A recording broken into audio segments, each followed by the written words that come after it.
ನಮಸ್ಕಾರ ಸ್ನೇಹಿತರೆ. ಅಚ್ಚರಿಯ ಬೆಳವಣಿಗೆಯಲ್ಲಿ ಅಮೆರಿಕದ ಮಿತ್ರ ರಾಷ್ಟ್ರಗಳಾದ ಜಪಾನ್, ದಕ್ಷಿಣ ಕೊರಿಯಾ ಅಮೆರಿಕ ವಿರುದ್ಧ ವ್ಯಾಪಾರ ಸಮರ ಸಾರಿ ಬದ್ಧ ವೈರಿಯಾದ ಚೀನಾ ಜೊತೆಗೆ ಫ್ರೆಂಡ್ಶಿಪ್ ಮಾಡ್ತಾ ಇವೆ. ಡ್ರ್ಯಾಗನ್ ಜೊತೆಗಿನ ಐತಿಹಾಸಿಕ ವೈರತ್ವ ಬದಿಗಿಟ್ಟು ತ್ರಿಪಕ್ಷೀಯ ಮುಕ್ತ ವ್ಯಾಪಾರ ಒಪ್ಪಂದಕ್ಕೆ ಟ್ರೈಲ್ಯಾಟರಲ್ ಫ್ರೀ ಟ್ರೇಡ್ ಅಗ್ರಿಮೆಂಟ್ಗೆ ಮಾತುಕತೆ ಶುರು ಮಾಡಿವೆ. ಜಗತ್ತಿನ 25% GDP ಹೊಂದಿರೋ ಈ ಮೂರು ದೇಶಗಳ ಹೊಸ ಫ್ರೆಂಡ್ಶಿಪ್ ಟ್ರಂಪ್ಗೆ ದೊಡ್ಡ ಶಾಕ್. ನಾನು ದೊಡ್ಡಣ್ಣ, ಆ ದೊಡ್ಡಣ್ಣನ ಅಣ್ಣ ನಾನು ಅಂತ ಕುಣಿತಾ ಇದ್ದ. ಟ್ಯಾರಿಫ್ ಅನ್ನೋ ಆಟಿಕೆಯ ಬಂದೂಕ್ ಹಿಡ್ಕೊಂಡು ಐ ವಿಲ್ ಶೂಟ್ ಯು ಅಂತ ಕುಣಿದಾಡ್ತಾ ಇದ್ದ ಟ್ರಂಪ್ಗೆ ಹೊಸ ಶಾಕ್ ಕೊಟ್ಟಿದ್ದಾರೆ. ಇದಕ್ಕಿದ್ದಂತೆ ಈ ಏಷ್ಯನ್ ದೈತ್ಯರು ಒಟ್ಟಾಗ್ತಿರೋದು ಯಾಕೆ? ಇದರಿಂದ ಏಷ್ಯಾ, ಆ ಮೂಲಕ ಜಗತ್ತಿನ ವ್ಯಾಪಾರ, ಭದ್ರತೆ, ಜಿಯೋ ಪಾಲಿಟಿಕ್ಸ್ ನಲ್ಲಿ ಯಾವ ರೀತಿಯ ಬದಲಾವಣೆ ಬರ್ಬೋದು? ಅದರಲ್ಲೂ ಅಣ್ವಸ್ತ್ರ ತ್ಯಾಗ ಮಾಡಿ ಶಾಂತಿ ಮಾರ್ಗವನ್ನ ಹಿಡಿದಿರೋ ಜಪಾನ್ ಅಮೆರಿಕದಿಂದ ದೂರವಾಗಿ ಏನ್ ಮಾಡುತ್ತೆ? ಉತ್ತರ ಕೊರಿಯಾದಂತಹ ಕೆಂಡದ ಮಗ್ಗುಲಲ್ಲಿರೋ ದಕ್ಷಿಣ ಕೊರಿಯಾ ಗತಿ ಏನು? ಎಲ್ಲವನ್ನ ಈ ವರದಿಯಲ್ಲಿ ಕ್ವಿಕ್ ಆಗಿ ನೋಡ್ತಾ ಹೋಗೋಣ. ಕಡೆ ತನಕ ಮಿಸ್ ಮಾಡದೆ ನೋಡಿ. ಟ್ರಂಪ್ಗೆ ಜಪಾನ್, ಕೊರಿಯಾ ಏಟು. ಸ್ನೇಹಿತರೆ, ಅಮೆರಿಕ ಅಧ್ಯಕ್ಷರಾಗಿ ಟ್ರಂಪ್ ಮರು ಆಯ್ಕೆಯಾದ್ಮೇಲೆ ಜಗತ್ತಲ್ಲಿ ಯಾವ ಮಟ್ಟಿಗೆ ಅನಿಶ್ಚಿತತೆ ತುಂಬಿ ತುಳುಕಾಡ್ತಾ ಇದೆ ಅನ್ನೋದಕ್ಕೆ ಇದಕ್ಕಿಂತ ದೊಡ್ಡ ಉದಾಹರಣೆ ಕೊಡೋಕ್ಕಾಗಲ್ಲ. ಹೆಚ್ಚು ಕಮ್ಮಿ ಅಮೆರಿಕದ ಸಾಮಂತರಾಗಿ ಬಾಳ್ತಾ ಇರೋ ಜಪಾನ್ ಹಾಗೂ ದಕ್ಷಿಣ ಕೊರಿಯಾ ಈಗ ಚೈನಾ ಜೊತೆ ಬದ್ಧ ವೈರಿಯೊಂದಿಗೆ, ಇವರಿಗೂ ಬದ್ಧ ವೈರಿ, ಅಮೆರಿಕಗೂ ಬದ್ಧ ವೈರಿ ಅಂತಹ ಚೈನಾದೊಂದಿಗೆ ಕೈ ಜೋಡಿಸ್ತಾ ಇದ್ದಾರೆ. ಅಮೆರಿಕದ ಏಷ್ಯನ್ ಶತ್ರು ಚೀನಾ ಜೊತೆಗೆ ಮೂರು ದೇಶಗಳ ವ್ಯಾಪಾರ ಸಚಿವರು, ಟಾಪ್ ಅಧಿಕಾರಿಗಳು ಬ್ಯಾಕ್ ಟು ಬ್ಯಾಕ್ ಮೀಟಿಂಗ್ ನಡೆಸಿ ಅಮೆರಿಕ ವಿರುದ್ಧ ಗೇಮ್ ಪ್ಲಾನ್ ರೆಡಿ ಮಾಡ್ತಾ ಇದ್ದಾರೆ. ಟ್ರಂಪ್ ರನ್ನ ಹಿಡಿದು ಕಟ್ ಹಾಕಿ ಅವರ ರೆಸಿಪ್ರೋಕಲ್ ಟ್ಯಾರಿಫ್ ಟಾನಿಕ್ ಅನ್ನ ಅವರ ಬಾಯಿಗೆ ಸುರಿದು ರುಚಿ ತೋರಿಸೋಕೆ ಪ್ರಯತ್ನ ಪಡ್ತಾ ಇದ್ದಾರೆ. 5 ವರ್ಷಗಳ ನಂತರ ತ್ರಿಪಕ್ಷೀಯ ಮಾತುಕತೆ. ಎಸ್ ಸ್ನೇಹಿತರೆ, ಬರೋಬ್ಬರಿ 5 ವರ್ಷಗಳ ನಂತರ ಚೀನಾ, ಜಪಾನ್, ದಕ್ಷಿಣ ಕೊರಿಯಾ ತ್ರಿಪಕ್ಷೀಯ ಎಕನಾಮಿಕ್ ಡೈಲಾಗ್ ಅಂದ್ರೆ ಆರ್ಥಿಕ ಮಾತುಕತೆ ನಡೆಸಿವೆ. ಮಾರ್ಚ್ 30ನೇ ತಾರೀಕು ದಕ್ಷಿಣ ಕೊರಿಯಾ ರಾಜಧಾನಿ ಸೋಲ್ ನಲ್ಲಿ ಜಪಾನ್ ವ್ಯಾಪಾರ ಸಚಿವ ಯೋಜಿಮುಟೋ, ಚೀನಾ ವಾಣಿಜ್ಯ ಮಂತ್ರಿ ವಾಂಗ್ ವೆಂಟಾವ್ ಹಾಗೂ ಸೌತ್ ಕೊರಿಯಾದ ವ್ಯಾಪಾರ ಸಚಿವ ಆನ್ ಡುಕ್ ಗೆನ್ ಮಾತುಕತೆ ನಡೆಸಿ ಟ್ರಂಪ್ ರೆಸಿಪ್ರೋಕಲ್ ಟ್ಯಾರಿಫ್ ವಿರುದ್ಧ ಆಕ್ಷನ್ ಪ್ಲಾನ್ ಬಯಲು ಮಾಡಿದ್ದಾರೆ. ಮೂರು ದೇಶಗಳ ಮಧ್ಯೆ ಹೊಸ ತ್ರಿಪಕ್ಷೀಯ ಟ್ರೈಲ್ಯಾಟ್ರಲ್ ವ್ಯಾಪಾರ ವ್ಯವಸ್ಥೆಯನ್ನ ಜಾರಿ ತರಬೇಕು. ತ್ರಿಪಕ್ಷೀಯ ಮುಕ್ತ ವ್ಯಾಪಾರ FTA ಜಾರಿಗೆ ಕ್ರಮ ತಗೊಳ್ತೀವಿ, ಪರಸ್ಪರ ಸಹಕಾರ ಲೆವೆಲಪ್ ಮಾಡ್ತೀವಿ ಅಂತ ಜಾಯಿಂಟ್ ಸ್ಟೇಟ್ಮೆಂಟ್ ಕೊಟ್ಟಿದ್ದಾರೆ. ಸಪ್ಲೈ ಚೈನ್ ಸ್ಟೆಬಿಲಿಟಿಯಿಂದ ಹಿಡಿದು ಡಿಜಿಟಲ್ ಎಕಾನಮಿ, ಟೆಕ್ನಾಲಜಿಯ ಪರಸ್ಪರ ಶೇರಿಂಗ್ ವರೆಗೆ ಸಾಕಷ್ಟು ಮಹತ್ವದ ವಿಚಾರಗಳಿವೆ. ಜೊತೆಗೆ regional comprehensive economic partnership RCEP ಅಂದರೆ ಸಮಗ್ರ ಆರ್ಥಿಕ ಪಾಲುದಾರಿಕೆ ಒಪ್ಪಂದಕ್ಕೆ ಇನ್ನೊಂದಷ್ಟು ರಾಷ್ಟ್ರಗಳನ್ನು ಸೇರಿಸಿಕೊಳ್ಳೋಕು ಮುಂದಾಗಿದ್ದಾರೆ. China, Japan, south Korea, Australia, New Zealand, ASEAN ಪ್ರದೇಶ ಸೇರಿ 15 ರಾಷ್ಟ್ರಗಳ ಪಾರ್ಟ್ನರ್ಶಿಪ್ ಇದು. ಇದನ್ನು ಎಕ್ಸ್ಪ್ಯಾಂಡ್ ಮಾಡೋಕೆ ಈಗ ಮುಂದಾಗಿದ್ದಾರೆ. ಇನ್ನು ಕಳೆದ ಮಾರ್ಚ್ನಲ್ಲೂ ಕೂಡ ಜಪಾನ್ ರಾಜಧಾನಿ ಟೋಕ್ಯೋದಲ್ಲಿ ನಡೆದಂತಹ 11ನೇ ಚೈನಾ, ಜಪಾನ್, ದಕ್ಷಿಣ ಕೊರಿಯಾ ತ್ರಿಪಕ್ಷೀಯ ವಿದೇಶಾಂಗ ಸಚಿವರ ಮೀಟಿಂಗ್ನಲ್ಲಿ ಚೀನಾ ಫ್ರೆಂಡ್ಶಿಪ್ ಮೆಸೇಜ್ ಸಾರಿತ್ತು. ನಾವು ಮೂರು ರಾಷ್ಟ್ರಗಳು ಭೌಗೋಳಿಕವಾಗಿ ಒಟ್ಟಿಗೆ ಅರೆಸ್ಟ್ ಆಗಿ ಹೋಗಿದ್ದೇವೆ. ಬೇಕು ಅಂದರೂ ಒಬ್ಬರಿಂದೊಬ್ಬರು ಎಸ್ಕೇಪ್ ಆಗಕ್ಕಾಗಲ್ಲ.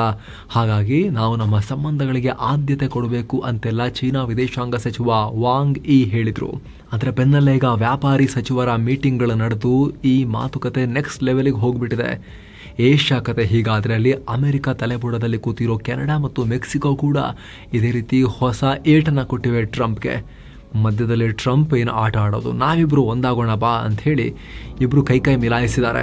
ಹೀಗೆ ಸ್ವಂತ ಮನೆಯ ಅಂಗಳ ಮತ್ತು ಹಿತ್ತಲು ಹಾಗೂ ದೂರದ ಫಾರ್ಮ್ ಹೌಸ್ ಎಲ್ಲಾ ಕಡೆ ಟ್ರಂಪ್ಗೆ ವಿಷಸರ್ಪಗಳು ಬಂದು ಕಡದಂಗೆ ಫೀಲ್ ಆಗ್ತಾ ಇದೆ. ಈಗ ಅಮೆರಿಕ ಖಂಡದಲ್ಲಿ ಕೆನಡಾ ಮತ್ತು ಮೆಕ್ಸಿಕೋ ಹಾಗೂ ಏಷ್ಯಾದಲ್ಲಿ ಈ ಚೈನಾ, ಜಪಾನ್ ಮತ್ತು ಕೊರಿಯಾಗಳ ಸ್ಟ್ರಾಟಜಿಕ್ ನಡೆಯಿಂದಾಗಿ ಅಮೆರಿಕ ಅಧ್ಯಕ್ಷರ ಸೀಟು ಕಾದ ಕೆಂಡ ಆಗಿದೆ. ಟ್ಯಾರಿಫ್ ಅಂತ ಕ್ರೇಜಿಯಾಗಿ ಕುಣಿತಾ ಇದ್ದ ಟ್ರಂಪ್ಗೆ ದೊಡ್ಡ ಹೊಡ್ತಾ ಇದು. ಹಾಗಾದ್ರೆ ಐತಿಹಾಸಿಕವಾಗಿ ಅಮೆರಿಕದ ಅಲೈಗಳಾಗಿರೋ ಜಪಾನ್, ಕೊರಿಯಾ ಕೂಡ ಟ್ರಂಪ್ ವಿರುದ್ಧ ಸಿಡಿತಾ ಇರೋದು ಯಾಕೆ? ಟ್ರಂಪ್ ಟ್ಯಾರಿಫ್ನಿಂದ ಈ ರಾಷ್ಟ್ರಗಳಿಗೆ ಆಗೋದಾದ್ರೂ ಏನು ಸ್ನೇಹಿತರೆ, ವರದಿಯಲ್ಲಿ ಮುಂದುವರಿಯೋಕ್ಕಿಂತ ಮುಂಚೆ 7 Sands ಟೂರಿಸಂ ಕಂಪನಿ ಅಂಡಮಾನ್ಗೆ 4 night 5 days ಟ್ರಿಪ್ ಆಯೋಜನೆ ಮಾಡಿದೆ. ಆಫರ್ ಪ್ರೈಸ್ ಕೇವಲ 46,500 ರೂಪಾಯಿ. ಇದು all inclusive package. Flight tickets, 3 star hotel stay, all meal, Cellular Jail light and sound show, Havelock Island tour, Baratang Island resort, limestone cave, Elephant Beach tour ಎಲ್ಲ ಇರುತ್ತೆ. AC transport ವ್ಯವಸ್ಥೆ ಕೂಡ ಇರುತ್ತೆ. Private ferry tickets, 24/7 tour manager ಇದೆಲ್ಲವೂ ಇರುತ್ತೆ. ಹೊರಡೋ ದಿನ 20 April 2025. ಕೆಲವೇ ಸೀಟುಗಳು ಲಭ್ಯ. ಆಸಕ್ತರು ಈ ನಂಬರ್ಗೆ ಕಾಲ್ ಮಾಡೋ ಮೂಲಕ ಅಂಡಮಾನ್ ಟೂರ್ ಮಾಡ್ಕೊಂಡ್ ಬರ್ಬೋದು. ಬನ್ನಿ ಈಗ ವರದಿಯಲ್ಲಿ ಮುಂದುವರಿಯೋಣ. ಆಟೋಮೊಬೈಲ್ ರಫ್ತಿಗೆ ಭಾರಿ ಹೊಡೆತ. ಸ್ನೇಹಿತರೆ, ನಿಮ್ಗೆ ಗೊತ್ತಿರಬಹುದು, ಜಪಾನ್ನಲ್ಲಿ ಟೊಯೋಟಾ, ಹೋಂಡಾ, ಸುಜುಕಿ, ಕೊರಿಯಾದಲ್ಲಿ ಹ್ಯುಂಡೈ, ಕಿಯಾ ಮುಂತಾದ ಆಟೋಮೊಬೈಲ್ ಹಾಗೂ ಆಟೋಮೊಬೈಲ್ ಬಿಡಿ ಭಾಗದ ಕಂಪನಿಗಳು ಆಯಾ ದೇಶಗಳ GDPಗೆ ದೊಡ್ಡ ಕೊಡುಗೆ ಕೊಡ್ತಾ ಇವೆ. ಮುಖ್ಯವಾಗಿ ಜಪಾನ್ ಬಗ್ಗೆ ನೋಡೋದಾದ್ರೆ 2024ರಲ್ಲಿ ಜಪಾನ್ ಅಮೆರಿಕಗೆ ರಫ್ತು ಮಾಡಿರೋ ಸರಕುಗಳ ಪೈಕಿ 28.3% ವಾಹನಗಳೇ ಇದ್ವು. ಆದರೆ ಇತ್ತೀಚೆಗೆ ಟ್ರಂಪ್ ವಾಹನಗಳ ಆಮದಿನ ಮೇಲೆ 25% ಟ್ಯಾರಿಫ್ ಹಾಕಿದ್ದಾರೆ. ಒಂದು ವೇಳೆ ಇದು ಜಾರಿಗೆ ಬಂದರೆ ಜಪಾನ್ ವಾಹನ ತಯಾರಿಕೆ 4.3% ಬಿದ್ದು ಹೋಗುತ್ತೆ ಅಂತ ಜಪಾನ್ ರಿಸರ್ಚ್ ಇನ್ಸ್ಟಿಟ್ಯೂಟ್ ಅಂದಾಜಿಸಿದೆ. ಅತ್ತ ದಕ್ಷಿಣ ಕೊರಿಯಾ ಅಮೆರಿಕಗೆ ಕಳಿಸೋ ಸರಕಿನಲ್ಲೂ ಕೂಡ ದೊಡ್ಡ ಪಾಲು ವಾಹನಗಳದ್ದು. ಅಲ್ಲಿ ತಯಾರಾಗೋ ಅರ್ಧಕ್ಕರ್ಧ ವಾಹನ ಅಮೆರಿಕಗೆ ಹೋಗುತ್ತೆ. ಇವುಗಳ ಮೌಲ್ಯ ಇಡೀ ದಕ್ಷಿಣ ಕೊರಿಯಾ GDPಯ 2%ಗಿಂತ ಜಾಸ್ತಿ. ಹ್ಯುಂಡೈ ಒಂದೇ ಇತ್ತೀಚೆಗೆ ಅಮೆರಿಕದಲ್ಲಿ $21 ಬಿಲಿಯನ್ ಅಂದರೆ ಹತ್ತತ್ರ 1.8 ಲಕ್ಷ ಕೋಟಿ ರೂಪಾಯಿ ಹೂಡಿಕೆ ಮಾಡೋ ಅನೌನ್ಸ್ಮೆಂಟ್ ಮಾಡಿದೆ. ಅದು ಟ್ರಂಪ್ 25% ಟ್ಯಾರಿಫ್ ಅನೌನ್ಸ್ ಮಾಡೋ 2 ದಿನಕ್ಕೂ ಮುಂಚೆ ಹ್ಯುಂಡೈ $21 ಬಿಲಿಯನ್ ಹೂಡಿಕೆ ಮಾಡ್ತೀವಿ ಅಂತ ಹೇಳಿದ್ದು. ಆದರೂ ಕೂಡ ಟ್ರಂಪ್ ಕೊರಿಯಾಗೆ ಯಾವುದೇ ಟ್ಯಾರಿಫ್ ವಿನಾಯಿತಿ ಕೊಟ್ಟಿಲ್ಲ. ಇನ್ಫ್ಯಾಕ್ಟ್ ಅಮೆರಿಕ ಜೊತೆಗೆ ನಮಗೆ ಒಳ್ಳೆಯ ಸಂಬಂಧ ಇರೋದ್ರಿಂದ ಟ್ಯಾರಿಫ್ನಲ್ಲಿ ರಿಯಾಯಿತಿ ಸಿಗಬಹುದು ಅಂತ ಜಪಾನ್, ಕೊರಿಯಾ ನಂಬಿದ್ವು.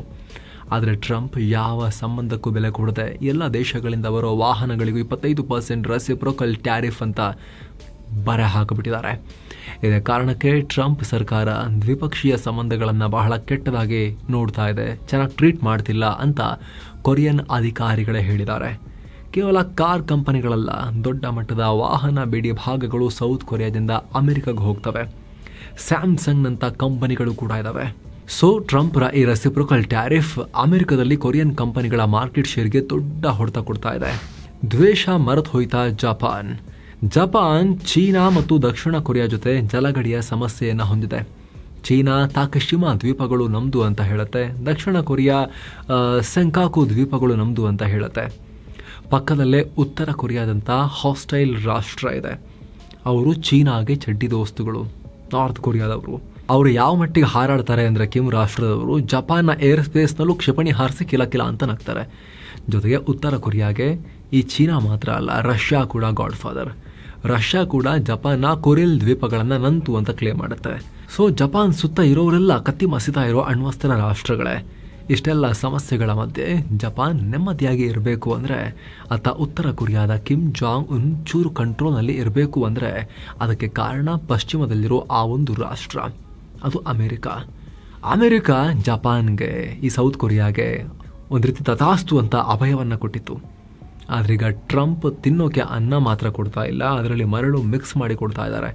ಅದನ್ನು ಹೇಗೆ ತಿನ್ನೋಕೆ ಸಾಧ್ಯ? ಜಪಾನ್ ಸೌತ್ ಕೊರಿಯಾಗಳನ್ನು ಎಕಾನಮಿಕ್ ಪವರ್ಸ್ ಮಾಡಿರೋದೇ ಅಲ್ಲಿನ ಇಂಡಸ್ಟ್ರಿಗಳು, ಅದರಲ್ಲೂ automobile industry, tech industry. So ಬಿಸ್ನೆಸ್ಗೆ ಕಲ್ಲು ಹಾಕೋ ಮಿತ್ರನಿಗಿಂತ ಬುಸುಗುಟ್ಟೋ ವೈರಿನೇ ನಾವು ಫ್ರೆಂಡ್ಶಿಪ್ ಮಾಡ್ಕೊಂಡ್ರೆ ಹೇಗೆ ಅಂತ ಚೀನಾ ಜೊತೆಗೆ ಕೈ ಜೋಡಿಸೋಕೆ ಮುಂದಾಗಿದ್ದಾರೆ, ಅಥವಾ ಆ ರೀತಿ ಟ್ರಂಪ್ರನ್ನ ಹೆದರಿಸ್ತಾ ಇದ್ದಾರೆ 3 ಜನ ಸೇರಿಕೊಂಡು. ಏಷ್ಯಾದಲ್ಲಿ ಅಮೆರಿಕ ಆಟ ಬಂದ್. ಸ್ನೇಹಿತರೆ, 15 RCEP ರಾಷ್ಟ್ರಗಳ ಒಟ್ಟು GDP ಪೈಕಿ 80% ಪಾಲು ಚೀನಾ, ಜಪಾನ್, ಸೌತ್ ಕೊರಿಯಾದು. 3 ದೇಶಗಳ ವ್ಯಾಪಾರ ವಹಿವಾಟು 2022ರಲ್ಲಿ $800 ಬಿಲಿಯನ್ ನಷ್ಟಿತ್ತು. ಸದ್ಯ ಚೀನಾದ ಅತಿ ದೊಡ್ಡ ವ್ಯಾಪಾರಿ ಪಾಲುದಾರ ರಾಷ್ಟ್ರ ಅಮೆರಿಕ. ಜಪಾನ್, ಸೌತ್ ಕೊರಿಯಾಗೂ ಚೀನಾ ಬಿಟ್ರೆ ಅಮೆರಿಕವೇ ದೊಡ್ಡ ಟ್ರೇಡಿಂಗ್ ಪಾರ್ಟ್ನರ್. ಆದರೆ ಈಗ ತ್ರಿಪಕ್ಷೀಯ ಒಪ್ಪಂದ ಆಯಿತು ಅಂದರೆ 3 ದೇಶಗಳ 80%ಗಿಂತ ಹೆಚ್ಚಿನ ಉತ್ಪನ್ನಗಳ ಮೇಲಿನ ಟ್ಯಾರಿಫ್ ಆಲ್ಮೋಸ್ಟ್ 0 ಆಗಿ ಹೋಗುತ್ತೆ. ಇದರಿಂದ ಈ ರಾಷ್ಟ್ರಗಳ ನಡುವೆ ರಫ್ತು ಆಮದಿಗೆ ಅಮೆರಿಕದ ಮೇಲೆ ಡಿಪೆಂಡೆನ್ಸಿ ಕಮ್ಮಿ ಆಗ್ಬೋದು, ವ್ಯಾಪಾರ ಇನ್ನಷ್ಟು ಡೈವರ್ಸ್ ಆಗ್ಬೋದು.